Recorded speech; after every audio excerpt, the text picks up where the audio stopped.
Hello everyone, today I will show you how to add comp of characters in a fillable text box using Nitro Pro PDF Editor. Open your fillable PDF with Nitro Pro PDF Editor and I will insert here 8 comps of characters.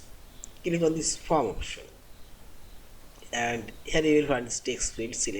Click here and select your text field for mouse cursor and click right button for properties and properties dialog box, select option and uncheck this one. Only click on this combo character and I'll put here 8 characters. Now select close and select hand option. Now type text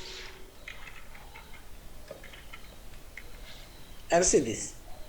Only 8 character you can type here and other or you cannot type limitless character and see this.